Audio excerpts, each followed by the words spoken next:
Nang araw na nag-business trip ang asawa ko, inilabas ni Mr. Myung-hun, ang driver, salop ngang sasakyan ang isang bagay na mas malaki pa sa gear stick at pumasok ito ng mas malalim kaysa sa asawa ko. Kung pipindutin ninyo ang subscribe button, ikukuwento ko sa inyo ang nga nakakagulat at nakakaantik na totoong kwento bawat linggo. Magsimula na tayo sa kwento ngayon. Hello, ako si Lee Yang-yi, 59 taon gulang. Pumasok ang sikat ng araw sa bintana ng kusina. Nagising ako nang walang alarm clock sa ganap na studio umaga na paulit-ulit araw-araw. Nakakatakot talaga ang ugali, diba? Nagigising pa rin ang katawan ko sa oras na iyon. Sandali akong humiga at tumingin sa kisame, pagkatapos ay inayos ko ang kumot at lumabas sa kusina.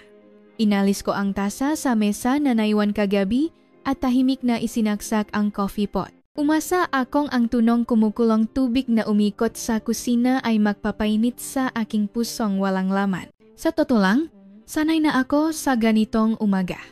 Mahigit 40 taon na kaming kasal, pero bilang na lang sa daliri ang maumaga na sabay kaming kumain. Laging abala ang asawa kong si Kichul at lagi akong mag-isa. Ganon din noong umagang iyon. Habang naghahanda para sa trabaho at abala sa telepono, sinabi ni Kichul habang nag-iimpake, 4 na gabi at 5 araw na business trip ito. Kung kailangan mo, tawagan mo si Mr. Myung-hun. Personal driver siya. Kaya maging comfortable ka.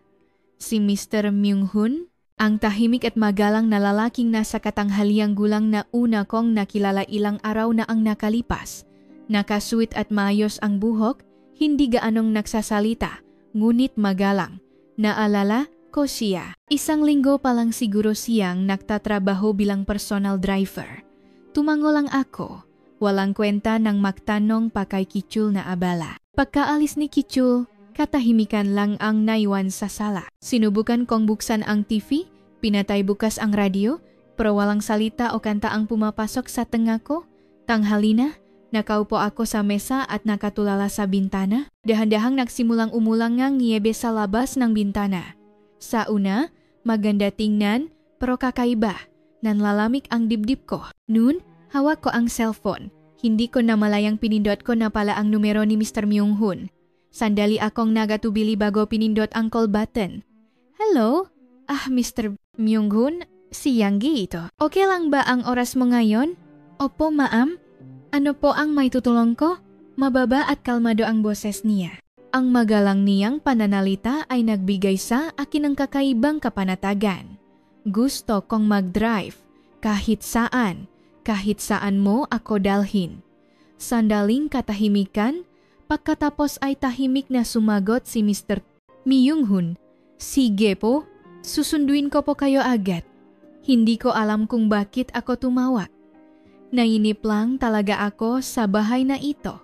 Nga 30 minuto ang lumipas. Paglabas ko ang pinto, isang itim na sedan ang tahimik na naghihintay sa harap ng bahay. Nang bubuksan ko na ang pinto ang sasakyan, isang snowflake ang tumama sa dulo ng ilong ko. Pagpasok ko sa sasakyan, sinalubong ako ng mahinang init at familiar na amoy ng air freshener. Hindi po ba kayo ginaw? Hindi, okay lang. Tumingin siya sa akin ng bahagya at tahimik na pinaandar ang sasakyan. At dahan-dahang nagsimulang gumalaw ang sasakyan. Saan po tayo pupunta? Kahit saan lang. Hindi kailangang malayo. Okay lang kahit tingnan ko lang ang labas ng bintana? Pagkatapos kong sabihin iyon, tahimik kaming naglakbay sa kalsada. Walang tunongang radio o pag-usap sa sasakyan. Pero kakaiba, hindi ito nakakailang. Habang pinagmamasdan ang tanawin ngang lungsot na tahimik na nababalutan ngang niebe sa labas ngang bintana, unti-unting kumalma ang aking puso. Habang naglalakbay kami sa isang tahimik na kalsada sa labas ngang lungsot, naramdaman ko ang lamig sa aking matuhod. Hindi ko na malayang hinawakan ko ng bahagya ang aking matuhod. Ma'am, heto po ang kumot. Inihanda ko na po in case. Inabot niya ang kumot. Sandaling tumibok ang puso ko. Kailan pa kaya may nakapansin sa aking discomfort? Salamat.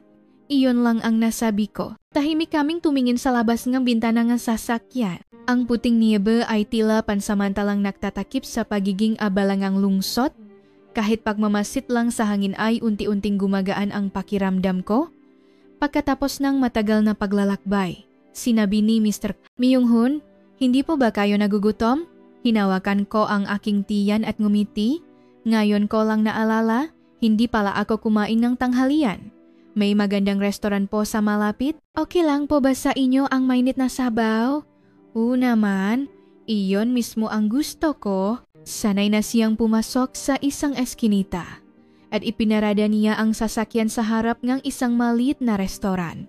Luma Pro Kaya Aya, isang restoran sa kapitbahayan na may maraming customer. Pagupo namin, inilagay sa amin ang mainit na sabaw at mga side dish. Nang sumubo ako nganin, bigla akong naiyak.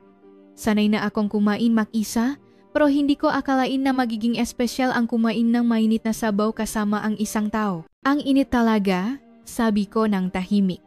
Tumango si Mr. Myung-hun at sinabi ngo, sa mga araw na tulad ngayon, namimiss ko rin ang ganitong pagkain. Kumakain po ba kayo kasama ang pamilya ninyo sa bahay? Maingat kong tanong. Sandaling natigilan si Mr. Myung-hun at tahimik na sumagot. Yumaw na po ang asawa ko 9 na taon na ang nakalipas. Dahil sa sakit, hindi kami nakaanak dahil sa kalagayan niya. Hindi ko po sinasadya. Pasensya na po, okay lang po, matagal na rin naman po. Kalmado ang kanyang pananalita, ngunit may tahimik na pangungulila sa kanyang mga mata. Hindi pamilyar sa akin ang ngamatang iyon. Siguro, ganun din ang mata ko. Pagkatapos naming kumain, nang sumakay ulit kami sa sasakyan. Lalong lumakas ang ulan ng niyebe. Mabilis na naipon ang niyebe sa kalsada at unti-unting lumabo ang aming paningin. At hindi nagtagal, nakita namin ang isang sign ng pakontrol sa harap ng kalsada. Sarado po ang daan. Hindi na po tayo makakadaan dito. Sa sinabi niya, tumingin din ako sa labas ng bintana, ngunit wala akong makita dahil sa snowstorm. Paano na po tayo? Kailangan po nating umikot ng kaunti. Baka medyo matagalan tayo. Ngunit sa ibang makalsada, halos lahat ng sasakyan ay kontrolado o maraming trapiko. Nang tingnan ko ang aking cellphone, halos 2:00 ng gabi. Nakatigil ang sasakyan sa loob ng 20 minuto. Noon, nakita ko ang isang maliit na motel. Dito na muna tayo matulog sa motel na ito at bukas, kapag huminto na ang niyebe, alas na tayo. Say po. Maingat kaming naglakbay sa maniebe na daan at nakarating sa isang luma at tahimik na maliit na motel sa kapitbahayan. Pagpasok namin, isang lola ang nakaupo sa counter. Narinig ko ang tunog ng isang drama sa TV. May kwarto po ba? Maingat na tanong ni Mr. Myung-hun. Dahan-dahang tumango ang lola. May isang kwarto pa? Mag-asawa naman kayo? Kaya pwede na kayong magsama? Nagulat si Mr. Myung-hun at yumiling. Hindi po. Wala po bang hiwalay na kwarto? Sa ganitong ulan, saan pa kayo hahanap ng kwarto? Sa sinabi niya, ako ang unang ngumiti at nagsabi, okay lang, pwede tayong magsama. Mahirap nang mahanap ng ibang lugar sa ganitong oras. Tumingin sa akin si Mr. Myung-hun na may pag-alala at tahimik na tumango. Ang kwarto ay may lumang wallpaper, isang lumang kama, isang maliit na mesa, at puno lang ng tunog ng heater. Naalala ko ang isang rural inkung saan kami tumuloy nung bata pa ako sa isang family trip. Inilabas ni Mr. Myung-hun ang isang kumot mula sa kanyang bag at inilatag ito sa sahi, habang maingat akong humiga sa kama. Mainit ang hangin sa kwarto, ngunit may kakaibang katahimikan. Yung asawa mo na nabanggit mo kanina habang kumakain, mahal mo ba siya? Ako ang unang nagsalita at huminto siya sa pag-ayos ng kumot. Opo, sobra po, isang taong hindi nagpapakita ng sakit at laging nakangiti. Hindi nawawala ang pangungulila. Tama, kahit lumipas ang panahon, bigla-bigla siyang naiisip. Pagkatapos ang maikling pag-usap na iyon, tahimik naming pinatay ang ilaw. Sa dilim, ang tunog ng heater at ang tunog ng bumabagsak na niyebe sa labas ang tanging pumuno sa kwarto.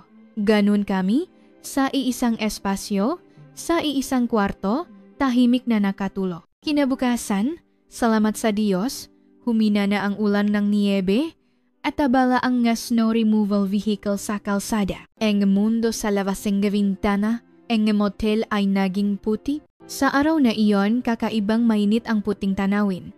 Tahimik kaming nag-check out at sumakay sa sasakyan. Hindi kami gaanong nag-usap, pero kakaiba, hindi nakakailang ang katahimikan. Sa halip, komportable ito. Pagdating namin sa bahay, pagbukas kong pinto, patuloy kong naalala ang hangin sa lumang motel na iyon. Kahit mas mainit ang temperatura, may bahagi sa aking puso na nanlalamig. Inayos ko ang koat na hinubat ko at naisip, nakatira ako sa isang marangyang bahay. Pero bakit mas namimiss ko ang lumang motel kahapon at matagal akong nakaupo sa sofa?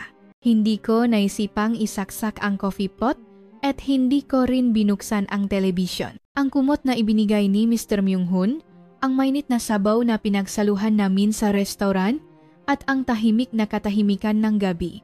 Ang lahat ng gaeksen ng iyon ay dumating na parang alon. Ilang araw ang lumipas at bumalik si Kichul mula sa kanyang business trip. Gayang dati, tahimik niyang binuksan ang pinto, sinabing nandito na ako at dumiretso sa kwarto. Oras kang hapunan. Makaharap kaming nakaupo sa mesa, ngunit wala pa ring pag-usap. Pagkatapos kumain, naliligo si Kichul sa banyo. Tapos na akong magugas ng pinggan sa kusina at upo na sana sa sofa nang patuloy na mag-vibrate ang cellphone ni Kichul sa mesa. Sa araw na iyon, nakakainis ang vibration. Kaya tiningnan ko ang cellphone ng asawa ko, isang pangalan na Secretary Kim. At sa ibaba nito, isang maikling text message. Mahal ang saya. Sa susunod, mas magandang lugar at mas matagal pa tayo. Mahal kita. Matagal akong hindi nakapagsalita. 4 na gabi at 5 araw na business trip daw. Pero nakikipaglaro pala siya sa babaeng ito. Nang iscroll ko ang nga text message, nalaman kong 2 taon na siyang nakikipagrelasyon kay Secretary Kim. Noon, naalala kong sinabi niyang kumuha siyang bagong secretary 2 taon na ang nakalipas. Nalamig ang aking nga daliri at natuyo ang aking nga labi. Ngunit hindi ako nagulat o nagalit, hindi rin ako nalungkot. Siguro, matagal ko nang nararamdaman na mangyayari ito. Tahimik kong ibinaba ang cellphone at umupo sa sofa. Pagkatapos maligo ni Kichul, kinuha niya ang kanyang cellphone at pumasok sa kwarto, ngunit tahimik lang akong nakaupo. Maya-maya, lumabas ang asawa ko mula sa kwarto at tiningnan ako. May problema ba? Tanong niya, ngunit umiling lang ako. Walang problema. Ngunit sa loop ko, may isang bagay na tahimik na nagwawala, iba't ibang emosyon. Nang gabing iyon, magang natulog si Kichul at ako'y mag-isang nakaupo sa sala. Tahimik na pinatay ang ilaw. Sa labas ngang bintana, tanging ang mailaw ngang poste ang kumikislap at sa tasang ngang kape, malamig na tubig lang ang natira. Bigla kong tiningnan ang aking cellphone, Mr. Myung-hun. Nag-atubili ang aking nga daliri sa harap ng pangalang iyon. Ibababa ko na sana ulit ito na parang walang nangyari, ngunit sa sandaling iyon, narinig ko ang isang tahimik na bulong mula sa kaibuturan ng aking puso. Hindi ba pwedeng tingnan ko na rin ang sarili kong puso ngayon? Kaya maingat akong nagpadala ng text message. Okay lang ba ang oras mo bukas pagkatapos ng trabaho? Gusto kong makape. Hindi ko alam kung ilang beses kong tiningnan ang aking cellphone pagkatapos magpadala ng text. Sa sobrang tahimik, parang naririnig ko na ang tibok ng puso ko. At maya-maya, dumating ang isang maikling tugon. Oh, saan po ako pupunta? Ang cafe ay isang maliit na coffee shop sa kapitbahayan na madalas kong puntahan mag-isa.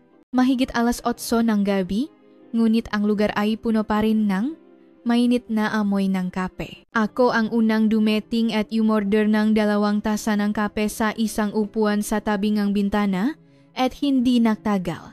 Tahimik na binuksan ni Mr. Myung-hun ang pinto. Ma'am, matagal po ba kayong naghintay? Hindi. Kaupo ko lang. Gaya ng dati, nakasuot siyang mayos na shirt at madilim na coat at may hawak na guwantes. Sa hindi malamang dahilan, mukha siyang maasahan. Okay lang po ba na samahan ko kayo sa ganitong lugar? Maingat niyang tanong at bahagya akong ngumiti. May dahilan ba para hindi tayo makasama? Minsan, gusto ko lang makape ng tahimik kasama ang isang tao. Ganun ngayon. Tumango siya at hinawakan ang mainit na tasa. Madalas din po akong may ganitong araw. Mas madalas ngayon. Ganun kami nag-usap tungkol sa mga hindi gaanong espesyal na bagay. Ang dahilan kung bakit siya nagsimulang magmaneho, ang musikang gusto niya, at ang channel ngang totoong kwento na pinapanood niya ngayon. Ang kanyang pananalita ay tahimik at magalang pa rin, ngunit mayroon itong malinaw na interes. Anong musika po ang gusto ninyo, ma'am? Malumang kanta. Nung bata pa ako, ayaw ko sa mga kantang pinapatugtok ni nanay, pero ngayon, hindi ko alam kung bakit nananatili ang mga liriko sa aking puso. Ang mga kanta sa panahong iyon ay tahimik na kumakatok sa puso. Sa sinabi niya, bahagya akong gumiti. Sa totoo lang, hindi ko akalain na ganito kasarap ang tahimik na pagtingin sa mata ng isang tao at pag-usapan ang tungkol sa musika. Nang palis na kami sa kafe, muling umulan ng maliit na niyebe sa labas. Tahimik kaming tumingin sa niyebe sandali at magaan na nagpaala. Salamat po sa araw na ito. Salamat din po. Ihahatid ko po kayo hanggang bahay. Binuksan niya ang pinto ng pasahero at habang papasok ako sa sasakyan, bahagyang dumampi ang kanyang kamay sa aking balikat. Ang maikling sandaling iyon ay nagbigay ng init sa isang mahabang araw. Pauwi, nanatili sa aking puso ang amoy ng kape na ininom namin ni Mr. Myung-hun at nalaman ko, ang taong ito ay isang taong ngumingiti para sa akin. Isang taong nakikinig sa aking kwento. Ang kaisipang iyon ay malalim na tumatak sa aking puso at bumulong ako na parang sa sarili ko. Ngayon, medyo mainit na. Ilang araw ang lumipas. Si Kichul, gaya ang dati, ay maagang umaalis sa umaga at gabi na umuwi. Siyempre, marami ring araw na hindi siya umuwi. Nakatira kami sa isang bahay, ngunit hindi kami nagpapalitan ng salita o tingin. Parang mga taong nasa isang espasyo ngunit nasa magkaibang panahon. Ganun din noong umagang iyon. Habang isinasara ni Kichul ang manggas ang kanyang sweatshirt, sinabi niya, may company dinner ngayon, kaya gabi na ako uuwi. Tahimik lang akong tumango, ngunit noon, nag-vibrate ang kanyang cellphone. Hindi sinasadyang napatingin ako at muling lumitaw ang pamilyar na pangalan, Secretary Kim. Hindi ako nagulat o nasaktan. Gusto ko lang nahuwag ng isipin ang nga ganitong bagay. Dahan-dahan kong binuksan ang aking bibig. Kichul, ano? Maghiwalay na tayo? Sa sinabi ko, huminto si Kichul. Tumingin siya sa akin na may gulat na tingin. Anong bigla-biglang sinasabi mo? Hindi biglaan? Matagal ko nang pinag-isipan. Anong problema? May dahilan naman siguro. Umupo ako sa mesa, pinagsalikop ang aking mga kamay, at dahan-dahang nagsalita. Nakita ko ang text galing kay Secretary Kim. Noon, nanigas ang kanyang mukha, empleyado siya. Alam mo naman, di ba? Yung bagong secretary na kinuha ko dati? Baka nakamali lang ang padala, ngumiti ako ng bahagya. Ang ngiting iyon ay kasing kalmado ngang hindi ko inaasahan sa sarili ko. Kahit hindi dahil sa text na iyon, matagal na tayong tapos. Sa loop ngang 40 taon, malungkot ako na parang mag-isa. Wala ka sa bahay at ako lang ang nagdadala ng kahungkagan na iyon. Tama na, wala akong gustong sisihin. Gusto ko lang mabuhay nga sarili kong buhay. Walang imik na yumuko si Kichul. Alam kong hindi siya makapagsalita. Kaya hindi na rin ako nagsalita pa. Pagkatapos ang matagal na katahimikan, tumayo ako at pumasok sa kwarto. Binuksan ko ang aparador at tahimik na nag-impake. Hindi gaanong marami. Mas kaunti ang naiwan sa akin kaysa sa inaasahan ko. Tinawagan ko ang anak kong si Hyunji. Ma, Hyunji. Ma, pwede bang manatili muna ako sa bahay ninyo? Sa kabilang linya, tila nagulat si Hyunji sandali at maingat na nagtanong. May problema po ba kayo ni Papa? Oh, Mama, maghihiwalay na kami? Hindi ko na kaya. Sandaling katahimikan. Pagkatapos ay narinig kong nanginginig ang boses ni Hyunji. Tama po ang ginawa ninyo, ma. Alam ko kung gaano kayo katagal nagtiis. Ngayon, isipin ninyo muna ang sarili ninyo. Hindi lang kayo ina, kundi isang babae. Sa sinabi niya, napayak ako, ang anak kong nagsasabing pwede akong mabuhay bilang isang babae, hindi bilang ina, ay nagpasalamat ako ng husto. Sa unang pagkakataon sa buhay ko, naramdaman ko ang paggalang bilang isang babae mula sa aking anak. Ganun, tahimik akong umalis sa bahay na tinirhan ko sa loob ng 40 taon. Walang pumigil sa akin at walang humawak sa akin. Tahimik kong tinalikuran ang lugar na dati ay ang buong mundo ko. Ikalawang araw ko sa bahay ng anak kong si Hyunji, isang hindi pamilyar na kwarto, ang mainit na pag-alaga ng aking anak at manugang. At ang tawanan ng aking maapo, lahat ay nagpapasalamat ako at tahimik na nagbigay ng alif, ngunit may isang bahagi pa rin sa aking puso na walang laman. Pagsapit ng gabi, bigla kong naaalala, yung taong iyon. Hindi gaanong nagsasalita, ngunit ang kanyang nga mata ay nagbibigay ng alif. Yung taong maingat na nag-abot ng kumot, yung taong hindi kailanman nagparamdam sa aking ngang discomfort. Nang gabing iyon, kinuha ko ang aking cellphone at nagpadala ang text. Okay lang ba ang oras mo? Gusto lang kitang makita sandali. Hindi nagtagal ang sagot. Opo. Nasa bench po ako sa park malapit sa bahay.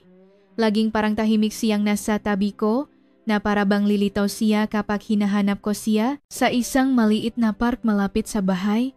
Sa ilalim ng ilonggang poste, nakita ko ang isang lalaki na nakaupo sa isang lumang bench.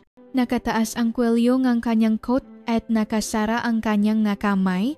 Mukha siyang pamilyar at masaya. Matagal po ba kayong naghintay? Hindi po, kalalabas ko lang. Tahimik siyang tumango at pinaupo ako sa tabi niya. Malamig po, pero okay lang, masarap ang hangin, nakakakalma ang puso. Sandaling katahimikan, pagkatapos ay nagsalita ako. Nagiwalay na po kami, bahagyang lumaki ang kanyang nga mata. Opo, sinabi ko kay Kichul ilang araw na ang nakalipas. Hindi ko na po kaya. Pansamantala po akong nakatira sa bahay ng anak ko ngayon. Tahimik niyang tiningnan ang aking mukha. Nakatanggap din po ako ng text ng pangangalo niya. Sa totoo lang, parang matagal ko nang alam. Nawala na akong nararamdaman para sa kanya. Kaya mas lalo akong nakaramdam ng kahungkagan at kaya mas lalo akong nahirapan. Huminto ako sa pagsasalita. Noon, dahan-dahang nagsalita si Mr. Myung-hoon. Sa totoo lang nag-resign na rin po ako ngayon po. Ayoko na pong pumasok sa bahay na iyon. Araw-araw, habang isinasakay ko siya at tinitingnan siya. Si Yongyi lang po ang naisip ko. Sa unang pagkakataon, tinawag niya ako sa pangalan ko, Yongyi. Ang isang salitang iyon ay parang nagwasa ang isang mabang pader. Ano po ang sinabi ninyo? Yongyi po? Hindi na po kasi kayo maam. At matagal ko na pong gustong tawagin kayo sa pangalan ninyo. Uminit ang aking nga mata. Ang pagkakaroon ng isang taong tumatawag sa aking pangalan nang may ganitong init ay parang unang beses sa buhay ko. Ngayon, manatili ka lang sa tabi ko ng tahimik. Nang sabihin ko iyon ng tahimik, wala siyang sinabi at ipinatong ang kanyang kamay sa aking kamay. Ang haplos na iyon ay mas mainit kaysa sa anumang salita. Yongyi, kung okay lang pwede kang pumunta sa bahay ko. Nagulat ako at tiningnan siya. Hindi ko alam kung tama bang sabihin ito, pero wala na tayong dahilan para mag-isa, di ba? Noon, tahimik na gumuho ang huling pader sa aking puso. Sige, subukan nating mabuhay. Higit sa lahat, gusto kong magbahagi ng puso sa isang mainit na lugar. Nang gabing iyon, muli akong nag-impake. Ngunit sa pagkakataong ito, hindi ito para umalis, kundi para sa isang bagong simula. Ma, saan ka pupunta? Oh, pupunta ako sa bahay ng kaibigan ko. Ngumiti ang anak ko na parang alam na niya ang lahat. Ma, kahit nasaan ka, kahit sino ang kasama mo, laging maging masaya ka. Sa sinabi ng anak ko, bigla akong naiyak. Sa araw na iyon, matagal kong niyakap ang aking anak. Ganun, isang maliit na bag, ilang damit, at isang piraso ngang matagal ng nakatagong puso, dinala ko ang lahat ng iyon sa bahay ng taong iyon. Narinig ko ang huninga maya sa labas ng bintana. Pagmulat ko, ang una kong nakita ay ang sikat ng araw na pumapasok sa pagitan ng mga puting kurtina at isang maliit na paso sa bintana. Isang hindi pamilyar na lugar, ngunit kakaiba, hindi ito estranghero. Ang bahay ni Yang Hoon. Tahimik, malinis, at higit sa lahat, isang lugar na hindi ako nag-isa. Bumangon ako at lumabas sa sala. Nakita ko siyang tahimik na nagtitimpla ng kape sa kusina. Nakasuot ng kulay abo na sweater at itim na pantalon. Habang nakasandal sa tabi ng water dispenser, kumalat ang mahinang amoy ng kape mula sa kanyang likod. Gising ka na? Lumingon siya at ngumiti ng tahimik. Ang ngiting iyon ay napakainit. Hindi ko akalain na ganito kahalaga ang sandaling may ngumingiti para sa akin sa umaga. Oh, ang sarap ngang tulog ko. Ang ganda ngang bintana dito. Ah, tama. Maganda ang pasok ng sikat ng araw. Nagustuhan ko rin ang bahay na ito dahil sa bintana. Nagbuhos siya ng kape sa 2 tasa at maingat na inilagay sa mesa. Magkaharap kaming umupo at uminom ng mainit na kape. Matagal na mula nang umupo ako kasama ang isang tao sa umaga, sabi ko. Dahan-dahan siyang tumango, hindi ko rin akalain na magiging iba ang pakiramdam ng pag-inom ng kape kasama ang isang tao. Nang tumayo ako para mahanda ng pagkain, pinigilan niya ako. Ako na po ang gagawa. Umupo ka lang.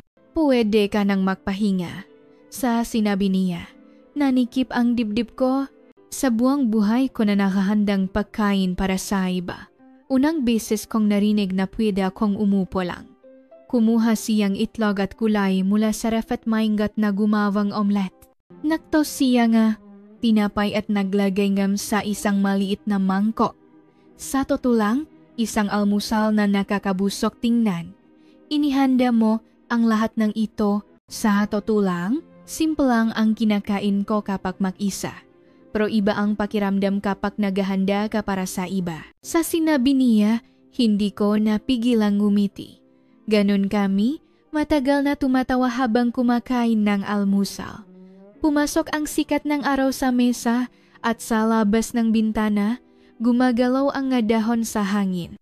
Ang lahat ng tanawin ay parang 2 taong matagal nang makakilala, tahimik at natural. Pagkatapos kumain, nagbihis kami ng magaan at naglakat-lakat sa park malapit sa bahay. Ang sikat ng araw sa taglamig ay mainit na yumakap sa aming mga likod at dahan-dahan kaming naglakat sa landas ng park. Ang paglalakat ng makatabi ay mas malalim na alif kaysa sa mga salita. Una siyang nagabot ng kamay, at tahimik kong hinawakan ang kanyang kamay. Sa mainit na iyon, ang nanginginig kong puso buong araw ay kumalma. Ang daan na ito ay katulad ng eskinita sa aming lugar noong bata pa ako na nilalakaran namin ni nanay. Nang sabihin ko iyon, huminto siya. Namimiss mo ba ang panahong iyon? Noon, mahirap kami, pero puno ang aming nga puso. Ngayon, marami akong pag-ari pero walang laman. Tahimik siyang nagsalita. Sa hinaharap, gusto kong punan ang kahungkagan na iyon. Sa sinabi niya, tahimik at tiyak na gumalaw ang aking puso. Mula nun, nagsimula akong manirahan sa bahay ni Myung-hoon. Sa una, maingat ako. Ang paglalagay ng aking magamit sa bahay na ito, ang pagpasok sa kusina, ang pagbukas ng washing machine. Ngunit kakaiba, hindi nakakailang ang lahat ng sandaling iyon. Sa halip, parang tahimik akong niyayakap. Sa umaga, sabay kaming nagigising, nagbabahagi ng tasangang kape at nag-usap sa unang pagkakataon sa araw. Hindi ko akalain na magiging malaking ali ito. Isang araw, sabay kaming pumunta sa palengke. 2 taong makahawak kamay na naglalakat sa eskinita. Kung titignan, parang matagal ng mag-asawa. May ganitong tradisyonal na palengke ba malapit dito? Oh, minsan mag-isa akong namimili. Ngayon, mas masaya dahil 2 na tayo. Sa harap ng tindahan ng isda, natawa si Myung-hoon sa aking pagtawad sa presyong pusit. Ngayon ko lang nakita na ganyan kakatigas tumawad. Dati, ang pagdadala ng shopping bag ay kalahati ng aking araw. Kaya medyo kumpiyansa ako sa ganito, bumili kami ng gulay, tokwa, at isang supot ng dalandan mula sa tindahan ng prutas. Ang daan na iyon, kung saan kami naglalakat ng makatabi na may dalang shopping bag, ay kakaibang nakakatuwa at mainit. Pag-uwi namin, nagsuot ako ng apron at pumasok sa kusina. Si Myung-hon ay tahimik na naglinis ng mesa at nag-ayos ng plato. Tutulungan kita? Hindi. Kaya ko nang mag-isa. Pero masarap na nandiyan ka sa tabi ko. Tumango siya at tahimik na pinaandar ang blender sa likod ko. Sabi niya, gagawa raw siya ng juice mula sa dalandan, ang taong nasa tabi ko. Bakit ganito kalaki ang epekto ng salitang iyon sa akin? Sa gabi, sabay kaming nanot ng TV at kumain ng dalandan. Sabay kaming natawa sa parehong balita, sabay kaming nagulat sa parehong tunog. Maya-maya, tinakpan niya ngang kumot ang aking ngatuhot. Baka malamig ang ngatuhot mo tulad ng dati. Sa sinabi niya, bigla akong naiyak. Sa loob ngang 40 taon na kasama ko ang asawa ko. Walang sinuman ang nag-alala sa aking ngatuhot.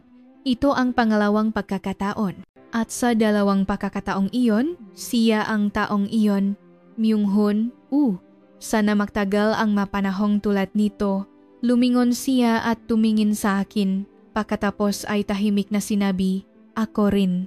Sana maglakad tayo ng dahan-dahan at matagal ayon sa bilis ng isa't isa. Sa sinabi niya, tahimik kong hinawakan ang kanyang kamay. Ang magkasama ay hindi isang malaking kaganapan at hindi rin ito nangyayari sa mga espesyal na araw lamang. Ito ay isang araw kung saan pwede tayong tumawa habang kumakain kong dalandan.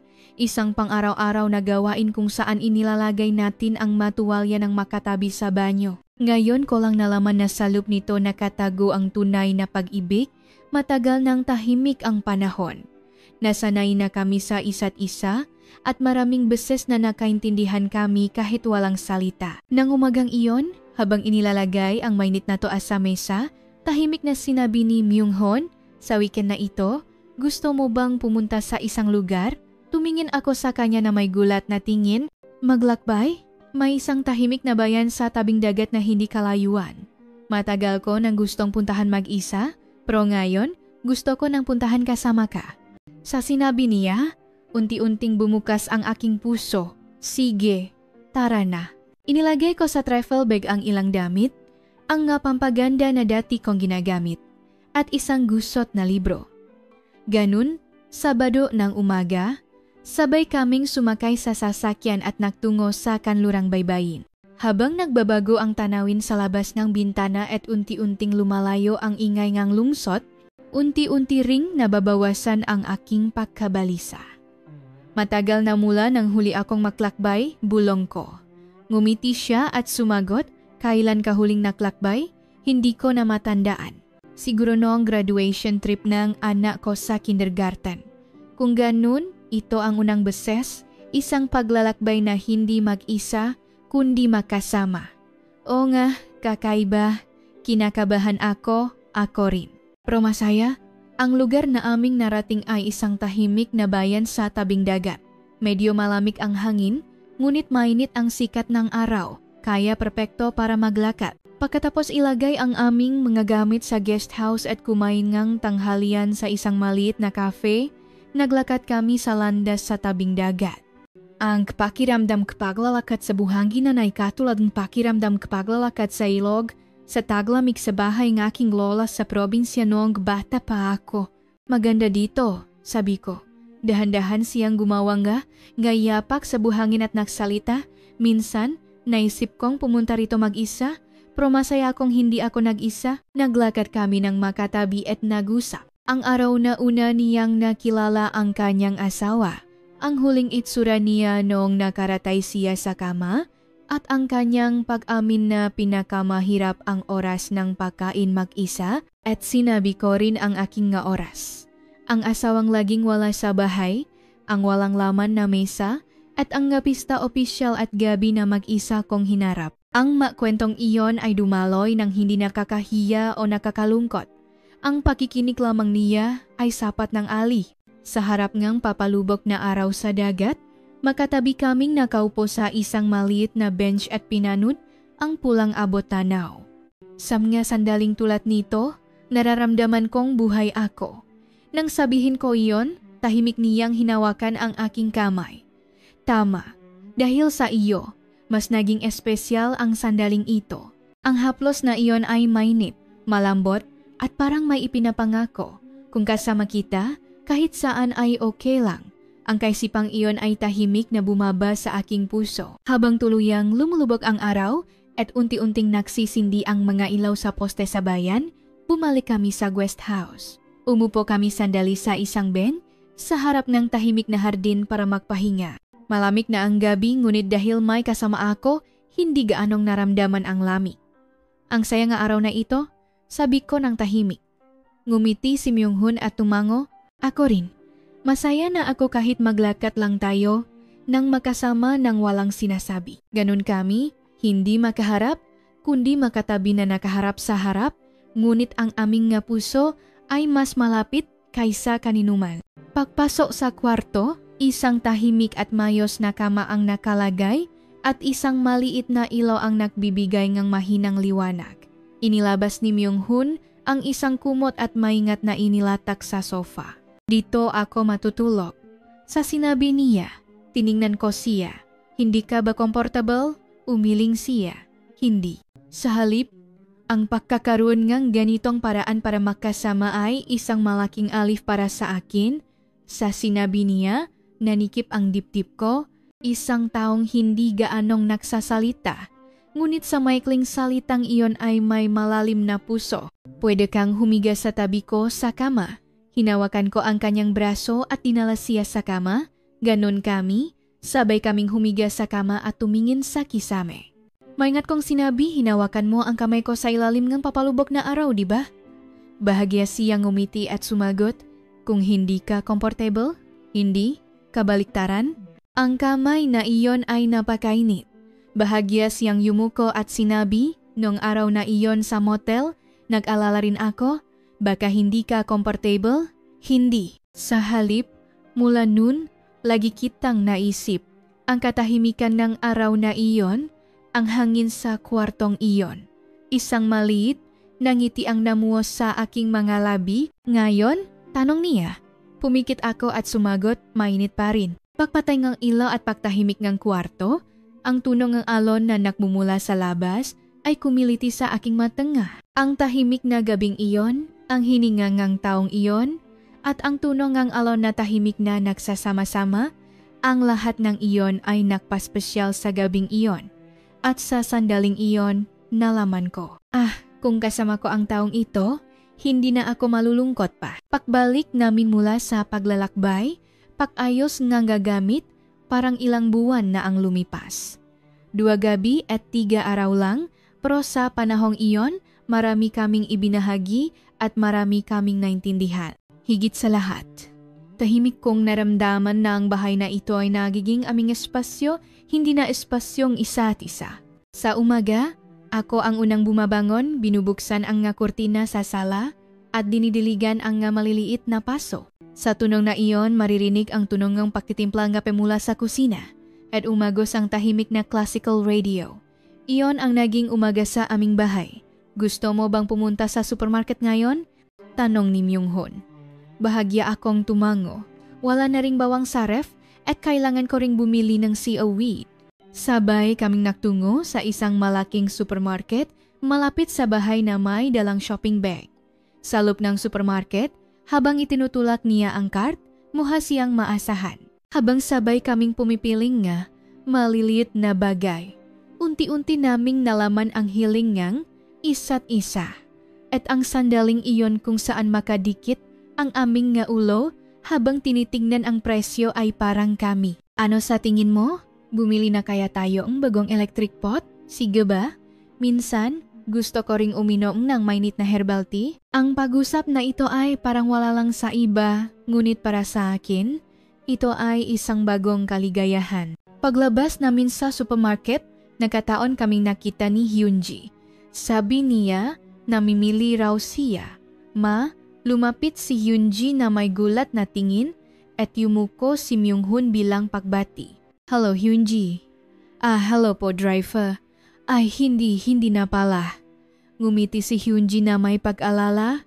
at tahimik akong ngumiti at hinawakan ang kamay ng aking anak. Hyunji mama, masaya akong namumuhay ng mayos tulad ng ipinangako ko sa iyo. Salamat. Salamat sa iyo. Sandaling nabasa ang mga mata ni Hyunji at tahimik siyang tumango. Mayos po ba ang lagay ninyo ma? Oo, madalas na akong ngumiti at hindi ako malungkot. Sa sinabi niya, mahigpit na hinawakan ni Hyunji ang aking kamay. Pawi. Tahimik na sinabi ni Myung-hun, mabait po ang anak ninyo. Siguro, mas magiging mabuting ina siya kaysa sa akin. Nang makita kong pinoprotektahan niya si Yonggi nga nito, nanikip ang dibdib ko. Bahagya akong ngumiti at sumagot, pwede na ba ako mabuhay ng may dignidad ngayon? Siyempre. Dapat kang maging mas masaya kaysa kaninuman. Nang gabing iyon makatabi kaming naghanda ng hapunan sa kusina. Si Myung-hun ang nahiwang ng bawang, ako ang nagbabat ng seaweed at sa ibabawang counter. Ang dalawang chopping board ay gumagawa ng makaibang tunok at tahimik na nagtutugma. Sa sandaling iyon, nakatira kami ngayon ng makasama. Ang kaisipang iyon ay tahimik na bumasa sa aking puso. Pagkatapos mahandang ang hapunan, makaharap kaming umupo sa mesa. Maingat na inilagay ang side dish sa bawat plato at sa isang maliit na mangkok, mayroong bagong lutong si awit soup. Tahimik na sinabi ni Myung-hun bilang pagbati, salamat sa pagkain. Salamat din sa pagkain. Kinuha namin ang aming mangga kutsara at maingat na nagsimulang kumain. Pagkatapos uminom ngang isang subong ng sabaw ng walang imik. Bahagya siyang pumikit at tumango. Ang init talaga. Masarap po ba? Oh, talagang nakakaginhawa. Sa isang salitang iyon, hindi ko napigilang ngumiti.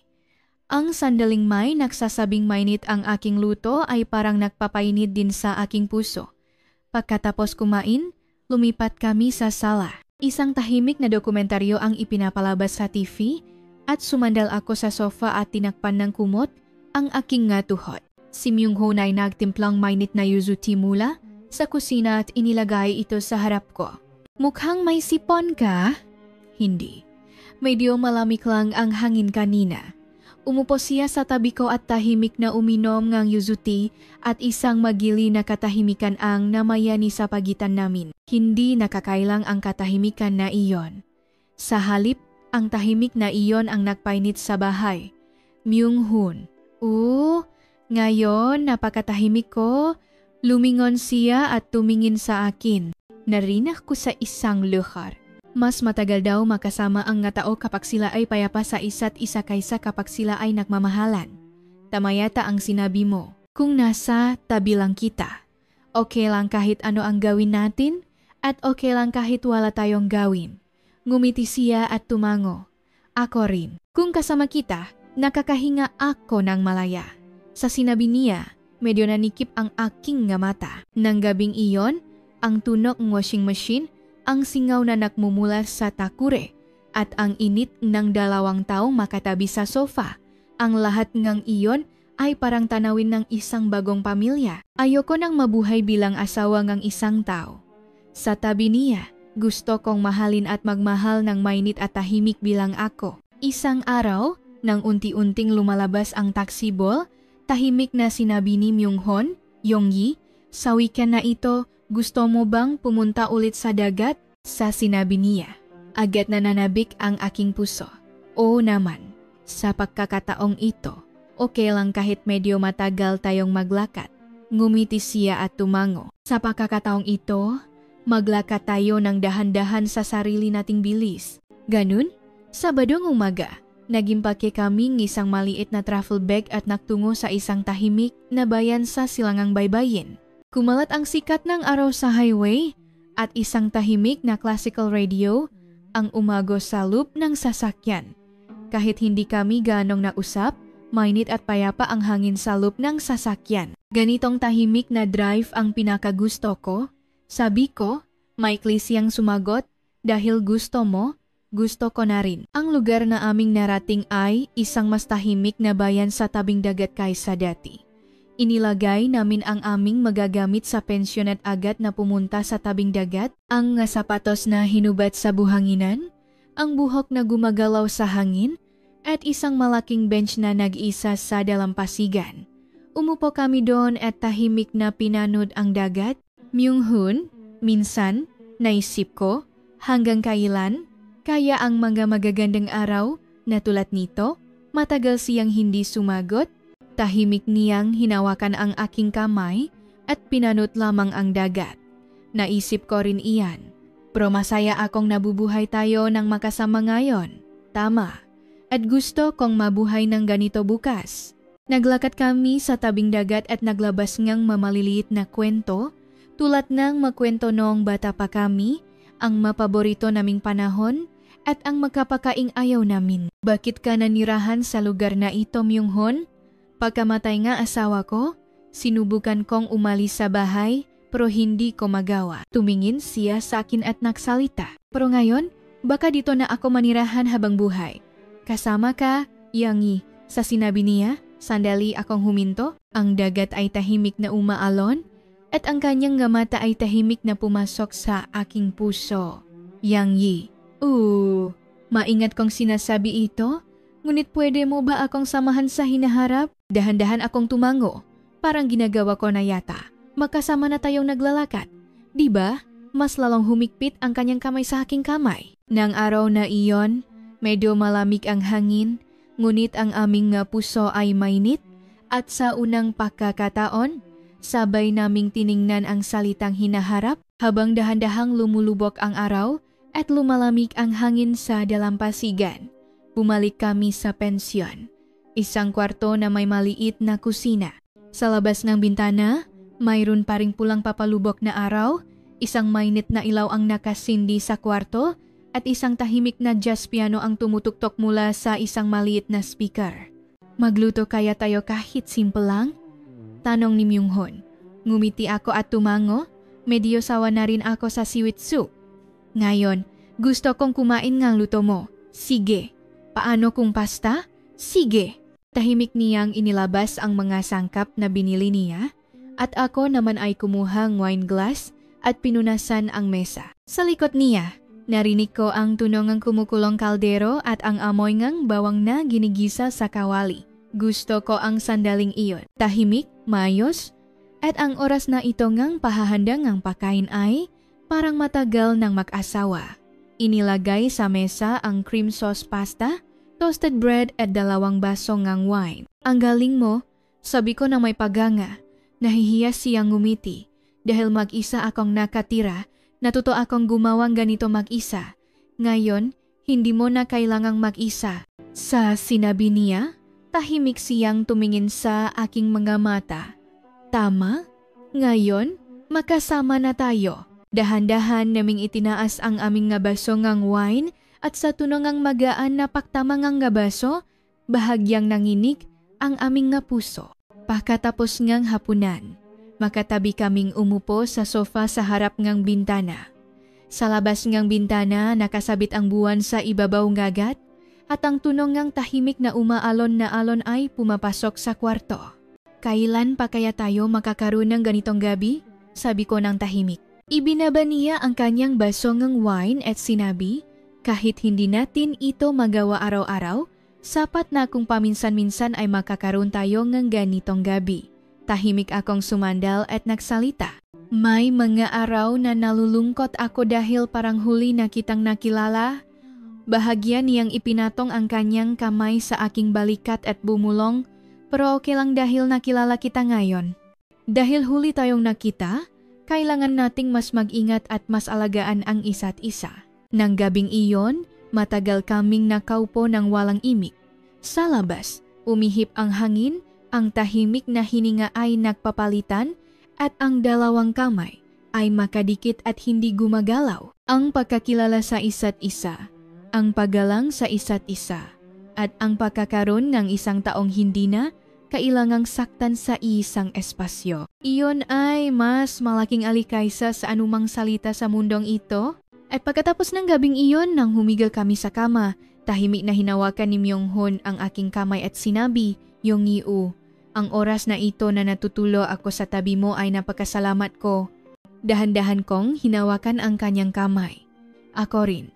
Dahil nasa tabi kita, sa unang pakakataon sa loob ng 40 taon gumaan ang aking puso, ganun, sa gabing walang ilaw, sa tahimik na hininga naming dalawa, mas lalo akong sumandal sa kanya at natulog. Isang gabing hindi malungkot, ngayon ko lang nalaman kung gaano kahalaga iyon. Kinabukasan pagkatapos naming bumalik mula sa paglalakbay, ang sikat na araw ay dumaan sa bintana ng kusina at marahang ginising ang dulo ng kurtina sa mesa. Dahil maganda ang dagat, lumipat kami sa isang maliit na bahay malapit sa tabing dagat. Ang maliit na bahay sa tabing dagat na ito ay iba-iba ang liwanag tuwing umaga. Kahit maaliwalas o maulap ang panahon, mainit ang lugar na ito at ang init na iyon ay dahan-dahang nagpapalambot sa aking puso. Sa isang sulok ng kusina, tahimik na nagtitimpla ng kape si Myung-hun at sa kanyang likod, kumakalat ang amoy ngantos na may singaw. Ngayon, ang ganitong umaga ay naging pangkaraniwan na. Medyo golden brown ang pagkakaluto ko sa tinapay. Tamang-tama sa gusto mo, sa sinabi niya, ngumiti ako. Ngayon, alam mo na rin ang panlasa ko. Siyempre, bawat isa ay mahalaga. Ang pangkaraniwang salitang iyon ay nagpainit sa aking puso. Pagkatapos kumain ng almusal, lumabas kami para mamili sa bayan. Habang naglalakad sa eskinitang palengke may mga taong bumabati sa amin. Ay, bagong mag-asawa pala kayo. Ang ganda ninyo, ma'am. Unang beses ko po kayong makita. Sandali akong nag-atubili sa sinabi niya. Ang salitang ma'am ay hindi na pamilyar sa akin at medyo nahihiya ako. Noon, tahimik na tumayo si Myung-hun sa tabi ko at sinabi, madalas po tayong magkikita sa hinaharap. Maraming salamat po. Sa sobrang natural ngang sinabi niya, yumuko rin ako at bumati. Hello po?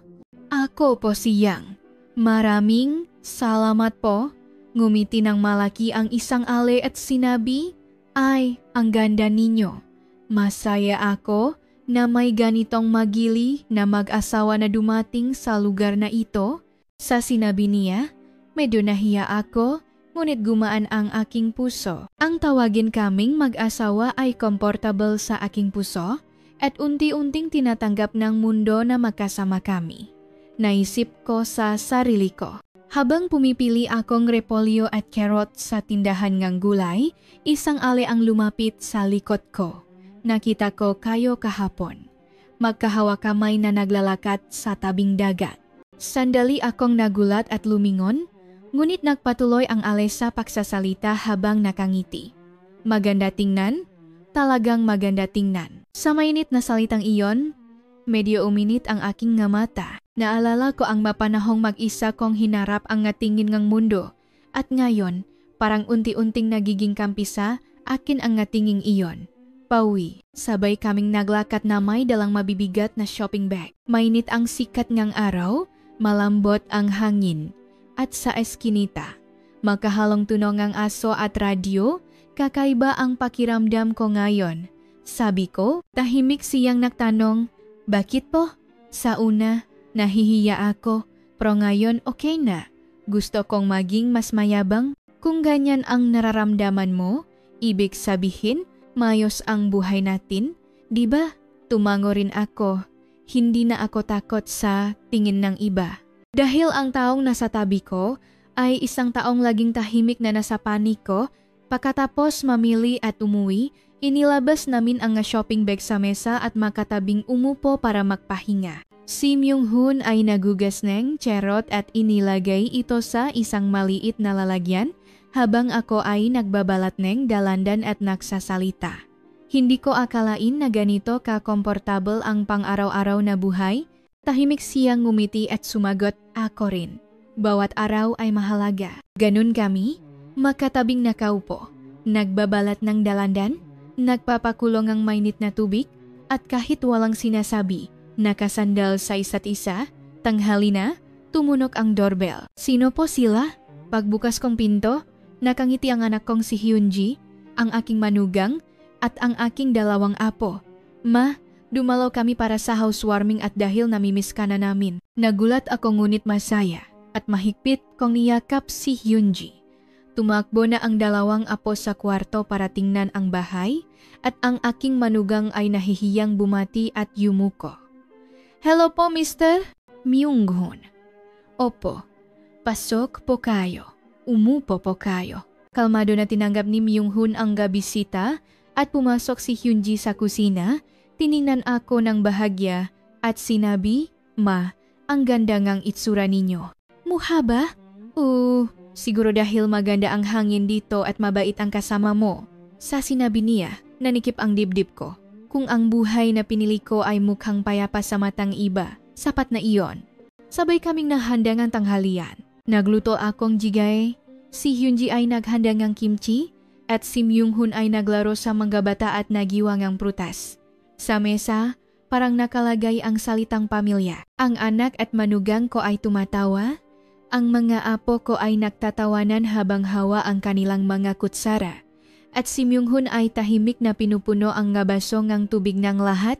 Ang tanawin na iyon. Sa isang eksena lang na iyon, naramdaman kong nabayaran na ang lahat ng pinagdaanan ko. Pagkatapos kumain, dinala ako ni Hyunji sa hardin.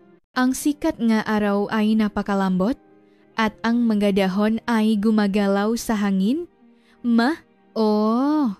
Sa tingin ko, tama lang ang ginawa mo na manirahan dito. Ang ganda ng itsura mo na nabubuhay ka ulit bilang isang babae. At ang ganda ninyong tingnan kasama siya. Sa sinabi niya, medyo nabasa ang aking mga mata. Hyunji, salamat. Sana ngayon, makatawa na talaga ako. Nang araw na iyon, naglalaro ang mga apo at si Myung-hun ay nakaupo sa bench sa hardin nagbabalat ng dalandan para sa mga bata. Si Hyunji at ako ay nakaupo sa sala, uminom ng mainit na ginger tea. Isang komportable at tahimik na tanawin na wala saan man sa mundo. At sa loob nito, tiyak na nandun ako. Hindi bilang asawang kung sino, hindi bilang inang kung sino, kundi bilang ako. Sa oras ng isang taong nangangalang ako. Nang gabing iyon bago matulog, sinabi ko kay Myung-hun, "Salamat sa araw na ito. Para saan po? Dahil nandiyan ka sa tabi ko ngayon." Tahimik niyang hinawakan ang aking kamay. "Kung ganun, poprotektahan kita para makasama tayo bukas, sa makalawa, at sa mga susunod na araw." Sa sinabi niya, tahimik akong tumango. Kahit na mukhang pangkaraniwan ang buhay na ito sa iba, para sa akin, ito ang pinakamahalagang araw sa mundo. Yanggi, sa weekend na ito, may malit na tea party sa loob ng palengke. Ilang matatanda sa kapitbahayan ang magtitipon. Tahimik na sinabi ni Myung-hun habang tinutupi ang diaryo. "Alam mo ba yung gazebo sa likod ng coffee shop? Doon daw magtitipon ang lahat para uminom ng mainit na tasa at magkwentuhan." Sandali akong nag-atubili at bahagyang ngumiti at sumagot. "Punta tayo?" Ngumiti siya at tumango. Sabado ngang hapon, sa gazebo sa likod ng isang maliit na palengke, puno ngang amoy ngang mainit na chrysanthemum tea at bagong lutong kamote. Umaakyat ang singaw mula sa coffee pot, ipinamahagi ang makumot na gawa sa kamay. At ang mga alimula sa ibabang bahagi ngang bayan ay makakasamang nag-uusap. Nang maglakad kami papunta sa gazebo, ilang tingin ang napunta sa amin. Medyo nahihiya ako nang makita ko ang natinging iyon. Ngunit nagpasya akong huwag ng umiwas. Unang lumapit si Myung-hun at magalang na yumuko. "Hello po, ako po si Myung-hun. Kalilipat lang dito ilang araw na ang nakalipas." Tumingin siya sa tabi ko at maingat din akong ngumiti at bumati. "Hello po, ako po si Yang. Nakatira po kami sa bahay na ito. Naisip ko pong tama lang na magpakilala ng maayos ngayon." Sa tahimik na kapaligiran, isang ale ang unang pumalakpak. Ay, ang galang naman. Tahimik at maganda talaga. Isa-isang tumango ang iba at ang isang matanda na nagbubuhos ng saa ay kinuha ang aking tasa at sinabi, "Uminom ka muna ng saa. Medyo malamig ang hangin, kaya makumot ka rin." Sa mainit na salitang iyon, unti-unting natunaw ang isang bahagi ng aking puso. Magkatabing nakaupo si Myung-hun at ako sa isang sulok nga zebo. Uminom ng mainit na chrysanthemum tea at tahimik na nakinig sa mga kwento nga. Kaong nasa tabi namin, may isang nakwento tungkol sa kanyang apo, may isang nakwento tungkol sa bagong pusa, at sa gitna nito, natural akong napasama. Saan po kayo nakatira, Junghi? Sa Seoul po. Matagal na po akong nakatira doon. Pero iba po ang hangin dito. Pati na rin po ang nga tao at puso. Nang matapos ang ifen, isang matanda ang nag-abot sa akin ngang isang maliit na boteng yuzucheong. Yanggi, bago ka makasipon, uminom kang isang kutsara nito. Kami mismo ang gumawa nito. Kinuha ko ang bote at yumuko bilang pasasalamat. Maraming salamat po, magiging mainit po ang taglamig dahil dito. At nun, sa unang pagkakataon, naramdaman ko, ngayon, sa lugar na ito, mayroon na ring tumatawag sa aking pangalan. Ang mga araw na nabubuhay ako ng walang pangalan at walang presence ay tapos na, at ngayon, ako ay naging isang taong tahimik at mainit na nanatili sa alaala ng isang tao. Pagkatapos ngang tipar-tipawi ang maliit na, boteng yuzucheong na hawak ko ay nagpainit sa aking puso. Medyo malamig ang hangin, ngunit dahil sa magkumot sa gazebo, sa makwento at tawanan, at sa matahimik na pagbati sa akin, mas mainit ito kaysa sa anumang araw. Pagbukas kong pinto, puno ang bahay ngang mahinang sikat ng araw, at amoy ngang banyo na nagmumula sa kusina. Gusto mo bang magtimpla ngang saa? Sabi ni Myung-hun habang ibinababa ang kanyang bag. Ipinakita ko ang bote na hawak ko at ngumiti. Ibinigay ito nga Alena iyon. Sabi niya, sila mismo ang gumawa nito.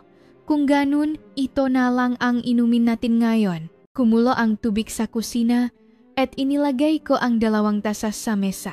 Si Myung-hun ay maingat na naglagay ng yuzucheong sa tasa gamit ang isang maliit na kutsarang kahoy. At nang ibuhos niya ang mainit na tubig, kumalat ang matamis na amoy sa buong kwarto. Ang amoy na ito ay katulad ng amoy na madalas na niluluto ni nanay kapag may sipon ako nung bata pa ako. Bulong ko. Tahimik siyang ngumiti at nagsalita. Noong bata pa ako, bihira ang ganitong fruit cheong. Kaya tuwing taglamig, pinapatuyo ko ang gabalat ng dalandan. Naalala ko na pinakukuluan ko iyon sa tubig at iniinom. 2 tasangang taang umusok sa mesa, tahimik na nakasandal sa isa't isa. Siguro, sa mga panahong iyon, ganito rin kami, magkatabing nananatili. Pagkatapos uminom ngang isang subong sa, tumingin ako sa labas ng bintana at nagsalita. Kanina, kinakabahan ako, pero masaya at mainit pala. Naramdaman ko na agad na tinanggap kang matao, Yungyi. Pwede ba akong makisama sa lugar na ito? Marami akong iniisip. May karapatan ka at sobra pa? Kahit nasaan ka, mainit kang tao. Yongyi, sa sinabi niya, nanikip ang dibdib ko. Matagal na mula nang marinig ko ang ganitong magiliw na salita na okay ka lang? Nang gabing iyon, makatabi kaming nakaupo sa sofa, pinapanod ang ilaw ng maliit na fireplace. Medyo malamig sa labas, ngunit mainit ang hangin sa kwarto at sa ilalim ng kumot, nakadikit ang aming nga daliri. Ang ganda ng lugar na ito, sabi ko ng tahimik. Dahan-dahan siyang tumango, maganda ang lugar na ito, ngunit para sa akin, ang tanging dahilan kung bakit maganda ang lugar na ito ay dahil kasama kita. Yungyi. Sa sinabi niya, tahimik akong tumingin sa kanya, ang pagiging dahilan ng kaligayahan ng isang tao sa tabi ng kung sino. Iyon ay isang bagay na unang beses kong naramdaman sa buhay ko. Nang gabing iyon, nakikinig kami sa radyo na walang imik na umaagos, tumatawa ng walang tunok, sumasandal ng walang tunok, at isa pang hakbang na mas malapit sa pusong isa't isa. Isang lugar kung saan pwede akong mabuhay ng buo bilang ako. Isang taong pwedeng manatili ng mainit sa loop nito. At ang tahimik na pagtatapos ng isang araw na nilikha ng 2 iyon, ang amoy ng yuzute ng araw na iyon ay hindi ko malilimutan. Ang sikat ng araw sa umaga ay dumaan sa bintana ng kusina at umabot sa sala. Nagising ako sa liwanag na iyon at tahimik na kinusot ang aking nga mata at binuksan ang makurtina. May taksibol na sa hardin at may mga bagong usbong sa mga maliliit na paso sa kusina. Nagpiprito na itlog si Myung-hun. Puno ang bahay ang amoy ang kape at ang lahat ang tanawin ay payapa. Gusto mo bang maglakad sa tabing dagat ngayon? Sabi niya habang inaabot ang mainit na tasa ang kape. Sige. Ngayon, gusto kong maglakad habang inaayos ang aking mga iniisip. Sabay kaming lumabas. Isang pamilyar na daan, isang pamilyar na hangin, at isang pamilyar na hakbang. Makatabing naglakad sa buhanginan at makatabing umupo sa isang bench. Ang alon ay tahimik na dumarating at umaalis. At ang tunok na iyon ay parang isang lumang alaala, isang tulay na nag-ugnay sa aming katahimikan. Myung-hun, malayo na ang narating natin. Tahimik siyang tumango. Ang daan na nilalakaran ko kasama ka, Yongyi, ay bago araw-araw at salamat araw-araw. Sa sinabi niya, parang may tahimik na umusbong na dahon sa aking puso. Sandaling katahimikan, pagkatapos ay muli siyang nagsalita. Sa una, hindi ko alam kung ganito kalaki ang mabubuksan ko sa aking puso at wala akong kasiguraduhan kung magtatagal ang damdaming ito. Pero ngayon, alam ko na, hindi ko na maisip ang araw na mabubuhay ako nang wala ka. Ako rin, ngayon, hindi ako takot na mag-isa. Pero natatakot ako kapag naisip kong wala ka sa tabi ko. Gusto kong manatili kang kasama sa hinaharap. Ang aming nga kamay ay makadikit ng walang imik at ang init na iyon ay umabot sa aming nga puso. Sa natitirang panahon, gusto mo bang manirahan kasama ko? Hindi tulad ngayon, bilang mag-asawa. Narinig ko lang ang tunog ng hangin nang marinig ko ang nga salitang iyon. Tumingin ako sa dagat, pagkatapos ay dahan-dahang tumingin sa kanya. Dahil huli na, mabuhay tayo ng mas mainit. Sana ang araw na makasama tayong maglakad ay ang pinakamahalaga sa manatitirang araw. Ang dagat ng araw na iyon ay hindi malaki ang alon o malakas ang hangin. Tahimik itong umagos tulad namin at sumasama sa isa't isa.